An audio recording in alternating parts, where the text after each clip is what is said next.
I've told this story several times. And every time, someone asked me to stop. Not because they didn't believe me, but because with each word, the room got colder. As if I wasn't remembering, but bringing something back. Many people think there's nothing to fear when you're just driving down an empty road. That driving is simple. Gas, steering wheel, and go. But there are things that don't show up on maps. They're not a mirage, not a glitch, and definitely not a dream. That night, I met a man who shouldn't have been there. He was sitting on the roadside and I stopped. I mean, I'm not a monster. Who leaves someone alone on a road like that? Now, I think, if I had just kept driving, maybe I wouldn't be checking my back seat every night to make sure no one is sitting there. It started on an ordinary evening, late September. I was driving along Highway M11. Around 10 at night, everything swallowed by darkness. I was returning from a work trip. It dragged on. And instead of staying the night at a hotel, I decided to head home. The road was empty, the sky starless, music playing softly in the car. One of those rare, peaceful moments you never appreciate until it ends. I was passing a long stretch where cell signal is always dead.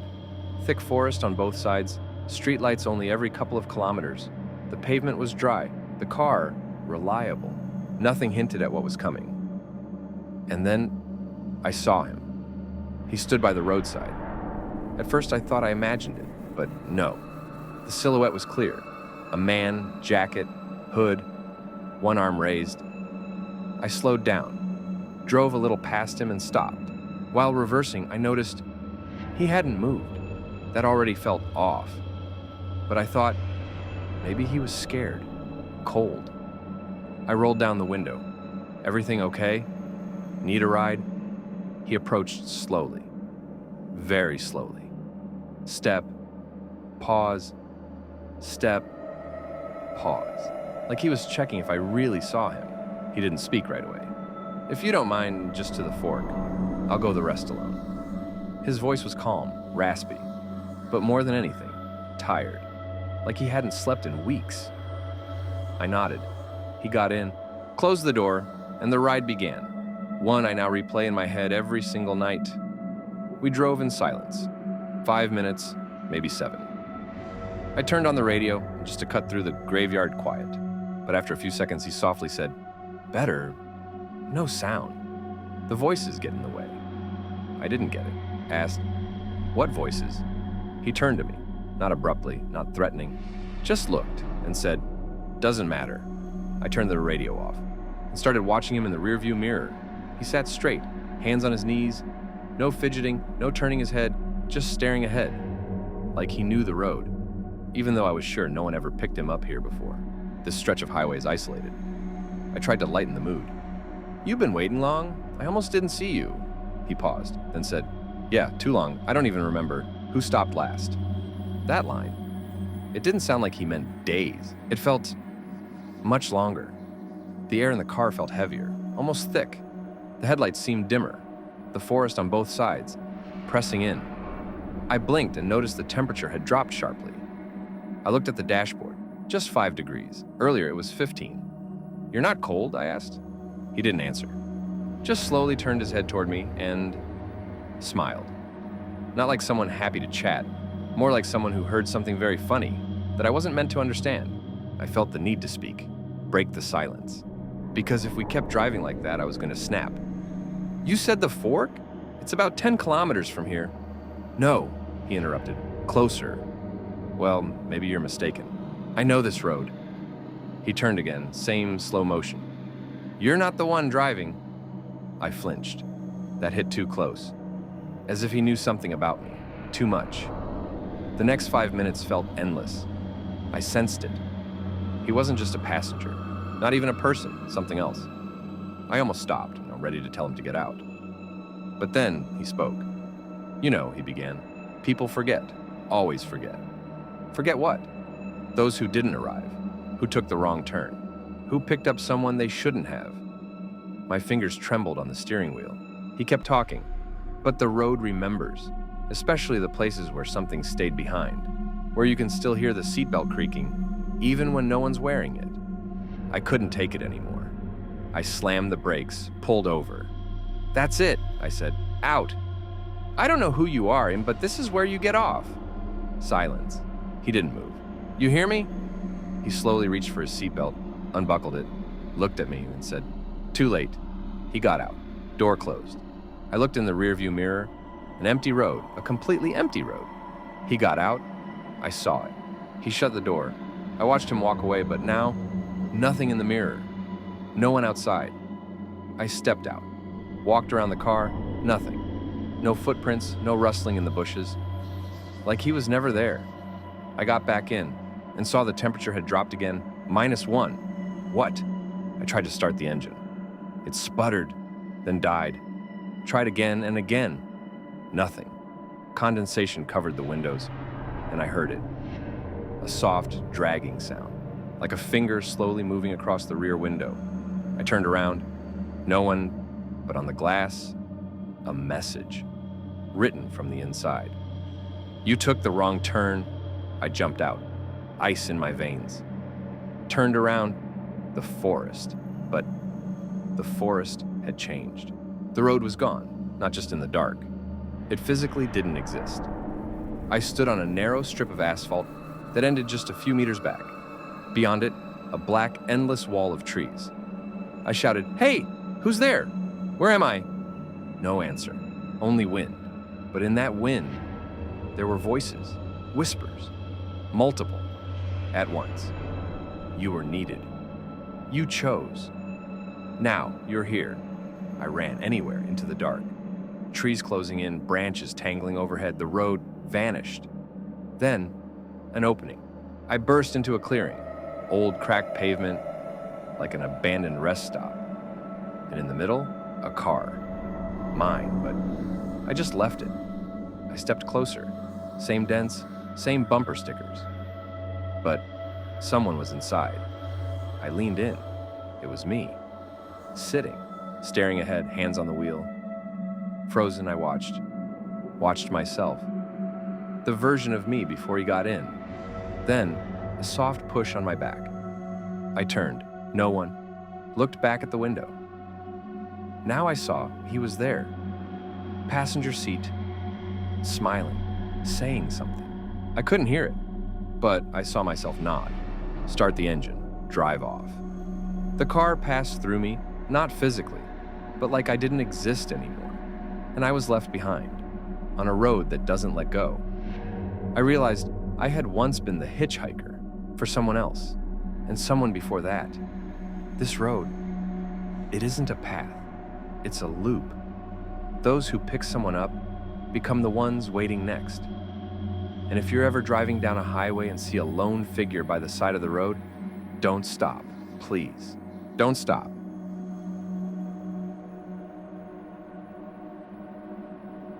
There are some things we'd rather not talk about, not because we're afraid, but because we don't know how to explain them.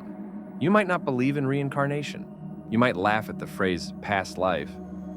But after what I've been through, I'm not even sure who I was, and worse, who I am now.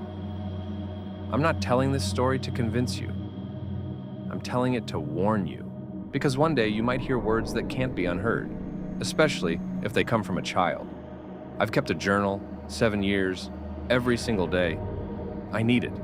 Otherwise, things begin to fade. If you're reading this, it means I'm still here. It means I still have a chance to hold on to reality, at least within these lines. And it all started on an ordinary day, a normal conversation. My little sister, Vika, 5 years old, playful, loud, full of life. She loved asking questions. What happens if a fly gets into the microwave? Where does music go when the headphones aren't in your ears? But that evening she asked, "Do you remember when we burned?" I didn't get it at first. "Burned where?" She shrugged. "You know, back then, where we used to live before this. When you still wore your watch on the left wrist." Then she added, "You screamed, a lot." I laughed, like, what kind of imagination is that? But the laughter faded quickly. Vika wasn't looking at me. She was just sitting on the floor, drawing a circle on the carpet with a match. And she said it like she was describing any normal day, like she remembered. I told Mom. She brushed it off. Kids have vivid imaginations, especially Vika. She loves making stuff up. But I knew Vika. She could invent things, sure, but not like that. Not with that tone, not with those details. And she definitely couldn't have known that I actually had a burn scar on my left hand from boiling water when I was 3. Ever since then, I wore my watch on my right. That night, I didn't sleep. I dreamed. I was in a black room. Everything was burning. No windows. Just heat and screaming. And a little girl holding my hand saying, "I won't let go. Not until we remember everything." The next day, I didn't bring it up again. Thought maybe I overreacted. Kids pick up weird things from cartoons or the internet. She probably imagined it and forgot. But that evening, Vika came to me herself. In her hands, our old family photo album. It used to sit in a locked cabinet, I'm sure of it. She flipped through the pages, but she wasn't focused on the family photos. She looked at the backgrounds, houses, walls, furniture. Then she pointed to one picture. There, that cabinet. But back then it was on the left, not the right. Remember? I didn't know what to say. The photo showed us visiting an old woman, just a regular room in the background, a cabinet, rug, chair. But Vika started describing what books were inside that cabinet, where the glass was cracked, and how there was a hatch under the carpet. "That's where we hid," she said quietly. "When it got hot." I felt a chill. I couldn't explain this away anymore. Later that evening, I asked Mom, "Do you remember where that photo was taken? The one at that old lady's place?" She thought for a moment. I think it was one of Grandma's friends. We visited her in a village. The house burned down later. Or maybe she moved. I don't remember. Why? Vika was looking at the photos today. Mom chuckled. Of course she was. That flowered rug. She probably liked it. The next day I watched Vika closely. No cartoons, no phone. She just sat and drew. All day. Every page. The same house. Wooden. 2 stories. 3 windows upstairs. And always the same black door with what looked like a stroller nearby. And a person. Sometimes an adult. Sometimes a child. But no matter who she drew, none of them had faces. I came closer. "Who is that?" "I don't remember," she shrugged. "But they were with me when it all started, where no one found us." I started documenting everything. Opened a separate file.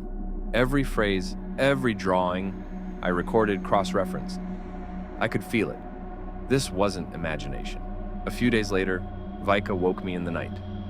She stood by my bed, blanket in hand, her face full of fear. Real fear. "Can I sleep with you? Someone's walking in the hallway." I got up, took a flashlight, checked the apartment. Silent. No one. Everyone asleep. Even the cat passed out on the windowsill. "There's no one," I said. "Everything's okay." "He's not in the apartment," she whispered. "He's outside, waiting. He says it's time." I barely managed to ask, "Who is he?" And Vika answered, "You know who. We let him in last time." Days passed. I barely slept.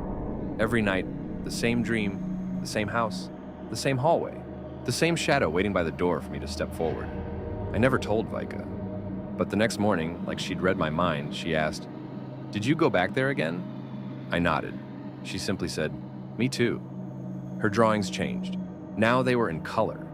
But every one of them, sky without a sun, people without faces, and a shadow stretched like a doorframe. I hid them all in a drawer. But an hour later, when I opened it again, there were new drawings, ones I hadn't seen before. The same house, same hallway, and me sitting with my back to a window. Next to me, a girl.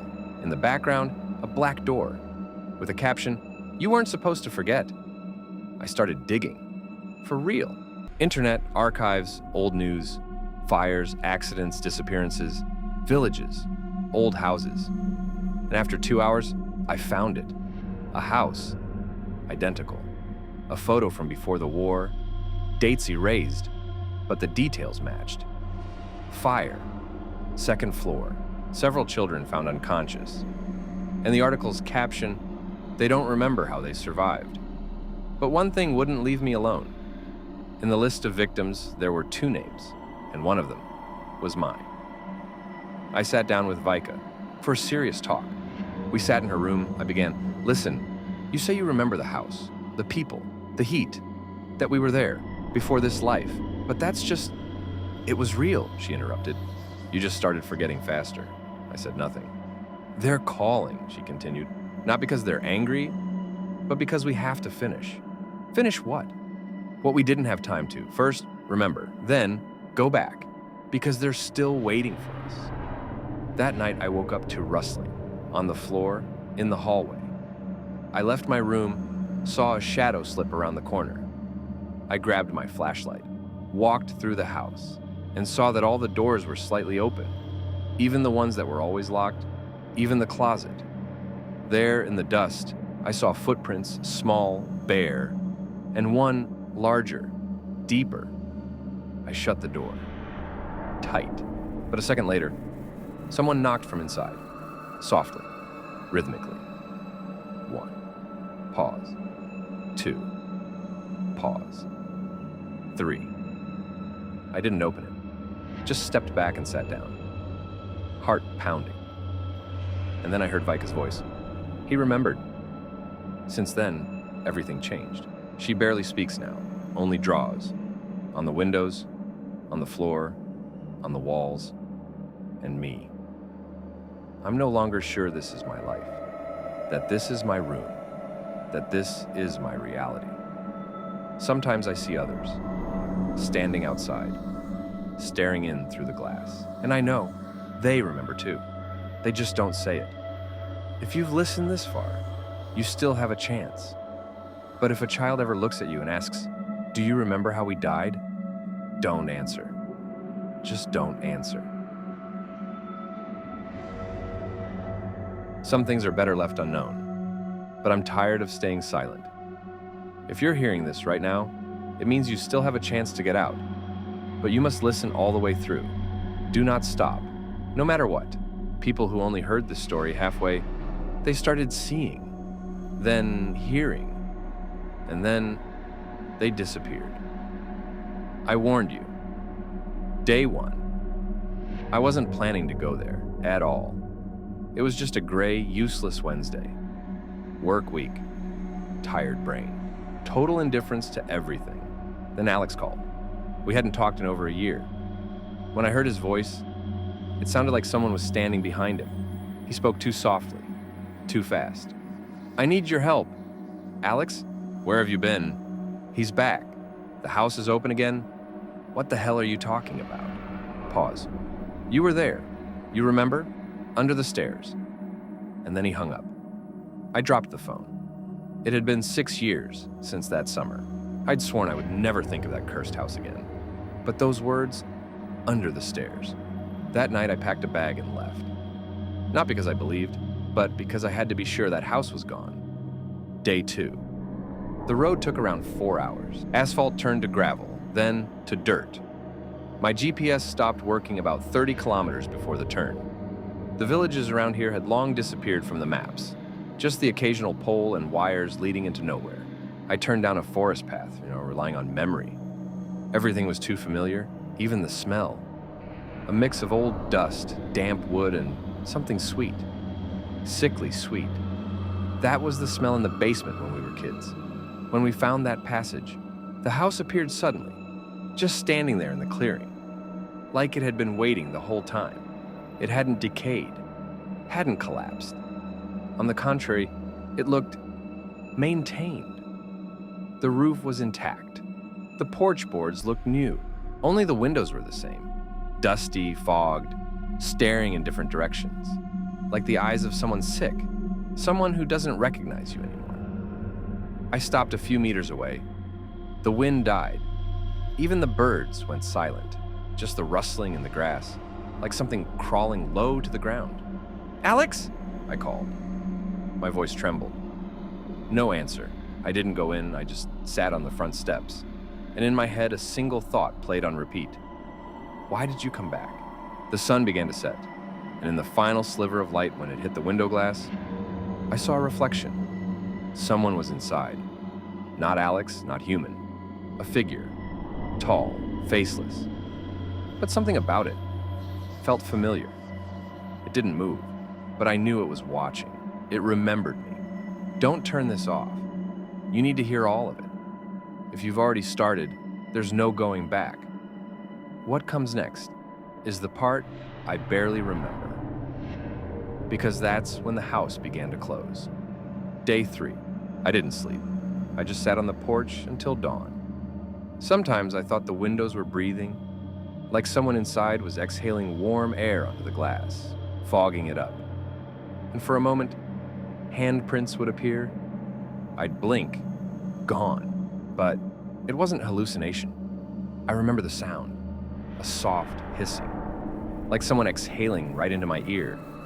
I made up my mind, opened the door.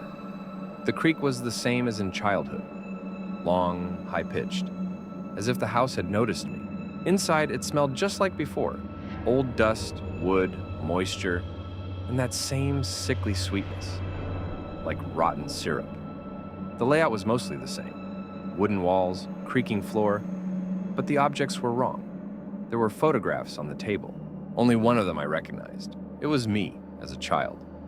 But the handwriting on the back wasn't mine. It read, "Another one." I checked the kitchen, the living room, the hallway, but the stairs to the basement were gone. Just solid wood now. A fresh floorboard, no hatch, no creak from that corner. I ran my hand over it. The boards were warm, they were breathing. Day 4. I started hearing shuffling behind the walls, like someone walking north inside, but I was alone. That evening, the radio turned on, by itself, in the kitchen. An old receiver, not even plugged in. At first, just static. Then, a voice, a man's, hoarse, familiar. "You came again, but he's still hungry." Then silence. I yanked the cord, smashed the radio. The sounds in the wall got louder. Day 5. I found the entrance. It was in the pantry, behind a shelf of old jars, the hatch. Only now it wasn't wood. It was something like stretched fabric, thick, tense, breathing. When I touched it, it flinched. Like skin, I didn't open it. Not that day, but I left a voice recorder nearby. The recording lasted 8 hours. I listened the next morning. At first, silence, then scratching. Then, "Don't open it. He's not hungry yet, but soon." And after that, my voice. Mine. "I told you not to come back." Day 6. I woke up in the middle of the night. The pantry door was open, even though I know I shut it. The hatch, open too. From inside came a cold air. Not normal cold, a living cold. Like someone whispering through the air itself. On the floor, a boot. Same model Alex used to wear. Its sole covered in clay, but the floors were dry. He came from below. I nailed the hatch shut, boarded it up. But that same night, I heard those boards begin to creak under someone's weight from the inside. It's starting again. Only this time, I'm alone, and I'm not sure anymore if this is a house or if it's him. Next part is all I have left in memory, because after that, the diary began to write itself. Day 7. This morning, I found a scrap of paper under my pillow. In my handwriting, it read, "Don't sleep. When you sleep, he moves faster." I didn't write it, but the hand was mine, the ink from my pen. Since then, I haven't slept. The house feels it. It tries to lull me. The whispers grow softer, the air heavier. The walls almost rock me to sleep, but if I close my eyes, something shifts. I tested it more than once. I open my eyes.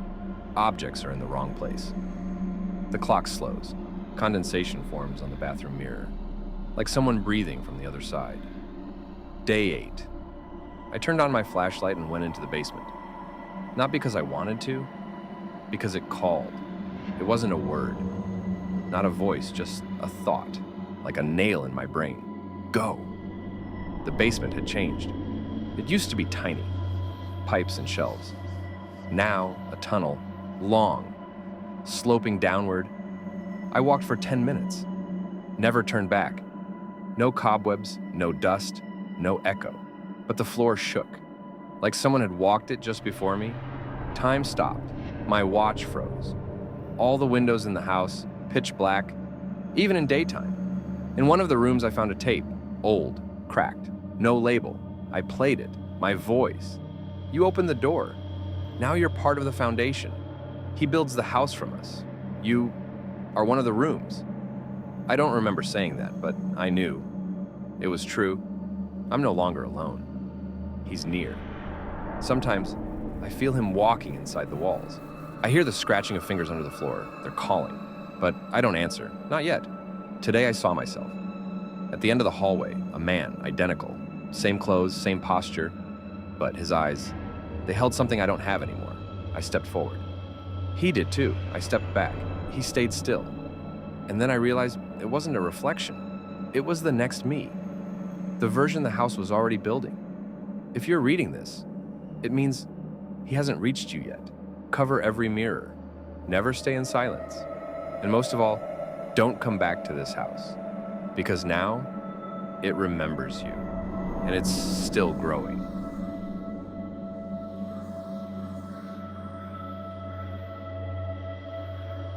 That's all for today. Thank you for watching. If you enjoyed these stories, don't forget to subscribe to the channel, and I'll keep delighting you every day with new horror tales. See you tomorrow.